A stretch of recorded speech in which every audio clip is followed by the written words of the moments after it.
What's up, guys, and welcome to the Wrasslin for Life Network, and welcome to the second episode of the TNA Impact Review, where we unpack and uncover everything that happened this week on TNA Impact. We got a lot to discuss, so let's get into it.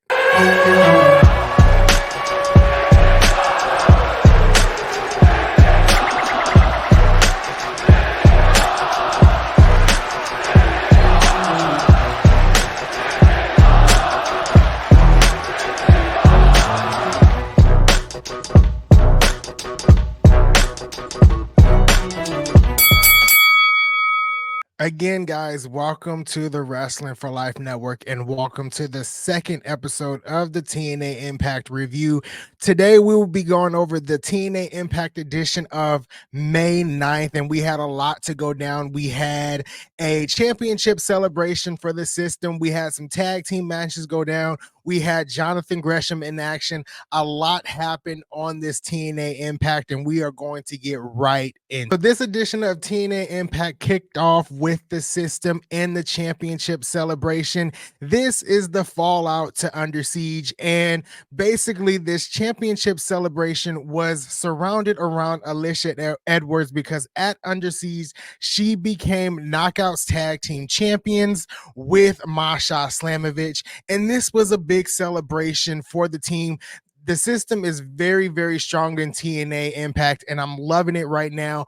But this was all about the system. This was all about Alicia Edwards and how they are running TNA Impact. Each member of the system is holding gold. We got Brian Myers and Eddie Edwards holding the TNA World Tag Team Champions. We got Moose holding the TNA World Championship. And then we got Alicia Edwards, one half of the TNA Knockouts World Tag Team Champions.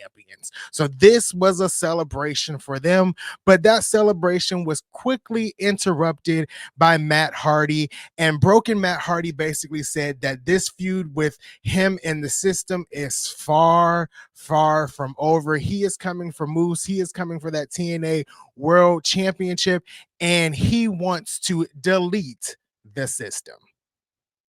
As Matt Hardy continued to talk down to the system, Alicia Edwards grabbed the mic and tried to interrupt Matt Hardy, but Matt Hardy had no time for Alicia Edwards. He basically said, "Silence yourself, you snow witch," which was pretty funny, and I thought it was hilarious. But right after that, Moose grabbed the mic and he wanted words with Matt Hardy. They exchanged words for a couple of moments there until Matt Hardy attacked all members of the system, but the numbers game was too much for Matt Hardy.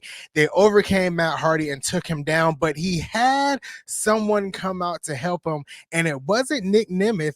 It was Nick Nemeth's brother, Ryan. Ryan came out and helped Matt Hardy fend off the system, and that's basically how we closed the first segment of TNA Impact, with Ryan coming out to save Matt Hardy.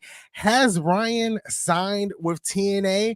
We don't know yet, but he has been added to the roster page on the TNA website. So we will see Ryan a little bit more in TNA. Maybe there will be a team up with his brother. Maybe he'll team with Broken Matt Hardy to potentially take out the system. But I don't know who will really take out the system, because the system is super strong in TNA wrestling. And I think it should stay that way for a couple of more months here. But Ryan is with TNA as of right now. Matt Hardy is with TNA, and it seems like they are teaming up to take on the system. Now we head into our first match of the night. We had AJ Francis and Rich Swann First Class to take on FBI in a tag team match, and it wasn't really much to show in this tag team match. It was fast-paced action by both teams. We had high spots and high moments. AJ Francis and Rich Swann got the upper hand sometimes. The FBI got the upper hand sometimes. Really back and forth. I really believe Rich Swann and AJ Francis are trying to make a name for themselves in this tag team division. They are having a huge feud with Joe Hendry, so they have to be on this winning streak. They've been winning over the past couple of weeks. So AJ Francis Francis and Rich Swann pick up the victory. No surprise here. We thought this was going to happen, but it was a great match and a solid match by both teams. I really enjoyed it. I can't wait to see what happens with AJ Francis and Rich Swann in the future and what happens with Joe Hendry, because I know this feud is going to continue for a couple of months down the line.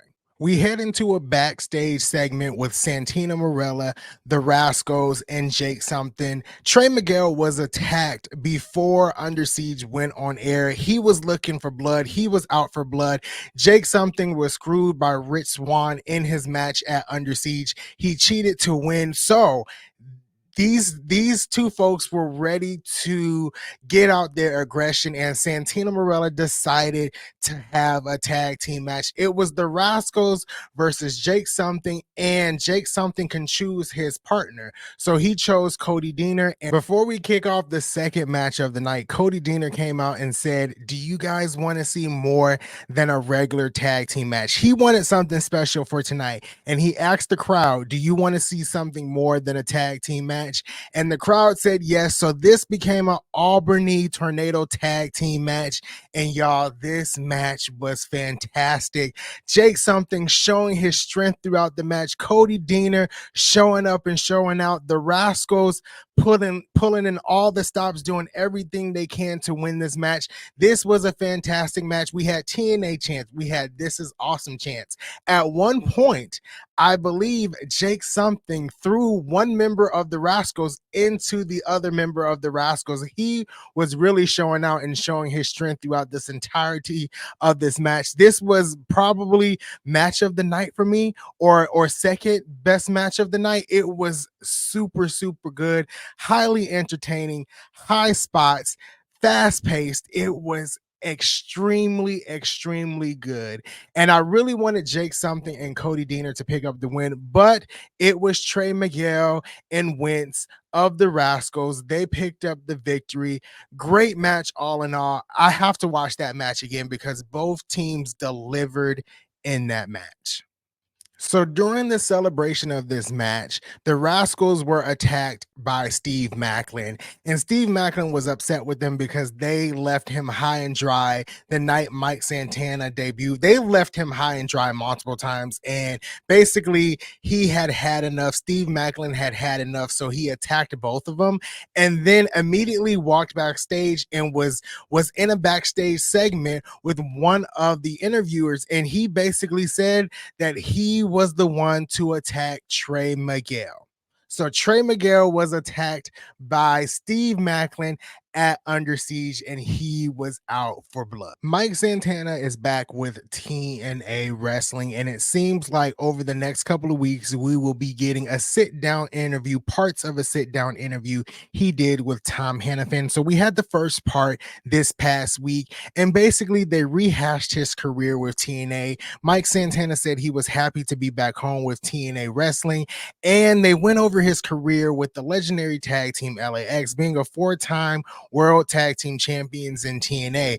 But then it got a little deeper, and he talked about his struggles with addiction briefly. He talked about losing his father, going through the COVID pandemic, and why he left TNA as a whole. He ended with that he had to get sober to save his life. And that's how the first part of this sit down interview with Tom Hannafin ended. So over the next couple of weeks, we'll see more revealed with this interview. I'm happy to see Mike Santana back with TNA Wrestling, and I can't wait to see what they do with him first. I briefly want to talk about Ash by Elegance. So Ash by Elegance had an interview in Ring, and basically she was saying that elegance is a lifestyle, and that's what she is choosing. Elegance, it's a lifestyle. And I love the way Ash by Elegance is being presented in TNA Wrestling. I love it.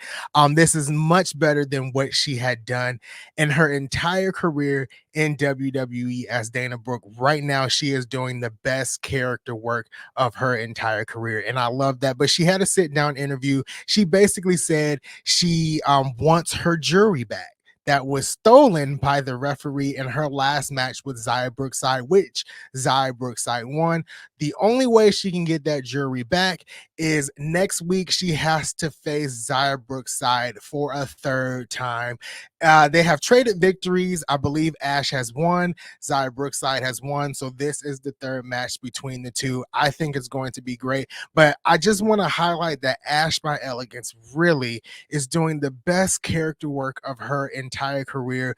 TNA is doing a good job of presenting Ash by Elegance as a threat to the Knockouts division. And as this continues to grow, she will eventually become TNA Knockouts World Champion. Throughout the night, Santino Marella was teasing a big match for next week's episode of TNA Impact. We got that announcement, and this is a big tag team match called the Champion Challenge. One side is filled with champions, the other side is filled with TNA All-Stars, and I am going to run down the list of competitors for you. So on the champion side, we have the system, which consists of Moose, Brian Myers, Eddie Edwards, and Alicia Edwards, Masha Slamovich, Jordan Grace, and Mustafa Ali, and they will be taking on Matt Hardy, Steph D. Lander, Sammy Callahan, Eric Young, Ryan Nemec, Spitfire, which consists of Danny Luna and Jody Threat and Joe Hendry. And this is probably the biggest tag team match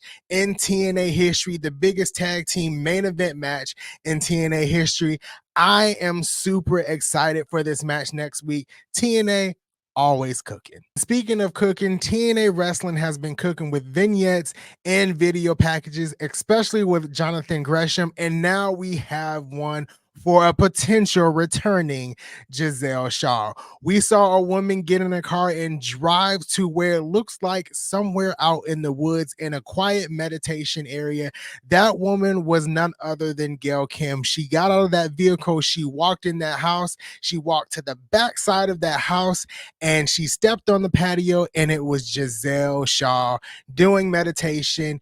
And Gail Kim said these few words: "We need to talk." And that was the end of the video package. So it seems like Giselle Shaw is on her way back to TNA Wrestling. The third match tonight on TNA Impact was Jonathan Gresham versus Will Ferreira. This was a one-sided match.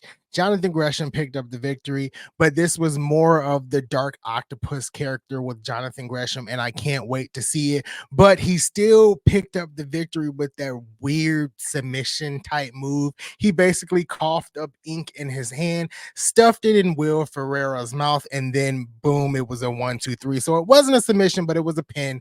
Crazy stuff with Jonathan Gresham. Can't wait to see what happens in the future with this man.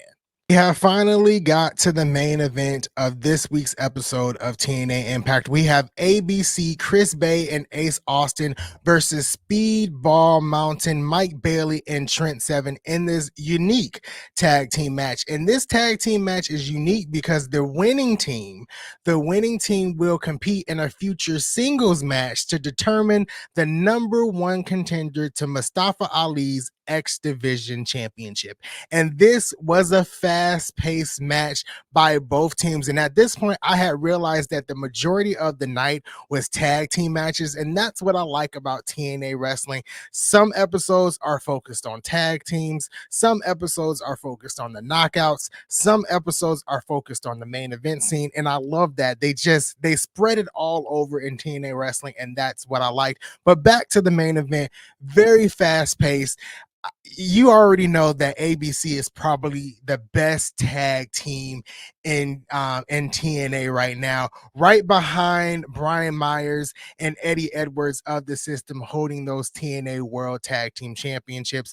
I love Chris Bay and Ace Austin together. They work well as a team. Speedball Mountain, Trent Seven, and Mike Bailey have been a team for 6 months, but they are trying to prove that they are a top tag team in TNA Wrestling. And I think they're eyeing gold too. They want those TNA Tag Team Championships, and I believe they're going to have them. But this match had high spots, high moments. Both teams had upper hands at points of this match.